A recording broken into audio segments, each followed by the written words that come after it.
Sairam,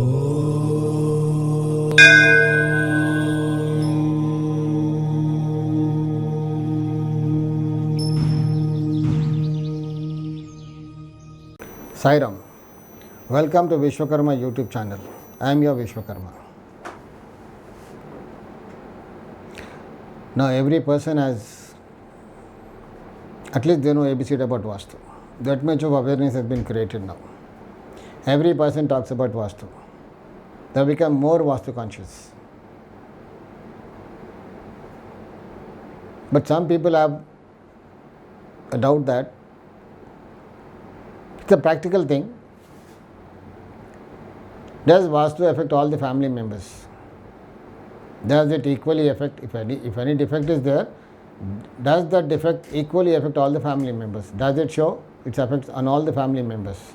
That's a big question, really. It's a wonderful question, because people keep on asking me, because they say this fellow doesn't have the ability to work hard. That's the reason he's suffering, because they take me to the houses, isn't it? One person takes me to the house to see the Vastu of that house. Other people, they are so happy. The other family members, they say this fellow doesn't have any ability to work hard. He doesn't work hard, that's the reason he's suffering with like this.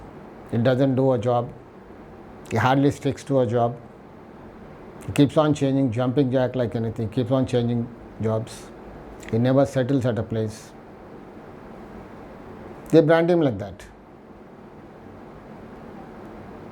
Really, it happens like this. Suppose if there is a defect in northwest, it affects the third person of that family, third child in that family. Other members, they live happily. It affects them, but not that much as it affects the third child. If there is any defect in the northwest of this, northwest of the house, it shows more effects on the third child. If there is any defect in southeast, Agne में अगर defect रहेगा, तो then it shows more of its effects on second child of the family. And northwest defect, head lady पे भी दिखाएगा, मतलब mother पे, third child and the mother.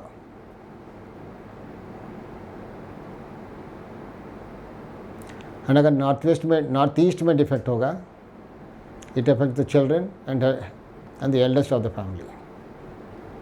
Why it's happening like this? Even I too doesn't know that. It's been happening. It is written in the books. Practical data also we are finding the same thing. Why it is happening? How it is happening? Even I am not aware. Maybe our inventors of the sciences, rishis, maharishis, with their divine powers, the scientists of those days, they might have known all the things. What is contributing that? What are the components contributing to these kind of effects? But we are not aware of that. We only have the literature now. It is written, and we are having the findings also exactly the same. Tomorrow some person, some learned person has to come, do some research, invent some new methods, invent new gadgets, so that they may not face these kind of problems. Now we have solutions to this, dismantling that, corrections, civil corrections. But tomorrow if some intellectual comes and does some experiments, some research, and finds some gadgets like AC, you are feeling very hot in the summer, but if you are on your AC, you will feel very cold. How AC is working, you know. So generally some person has to come into this field, make new research, invent some new methods. Until then, these are the civil corrections we have to do. Why it's happening, we don't have the explanation for that. But it is happening. Sai Raksha.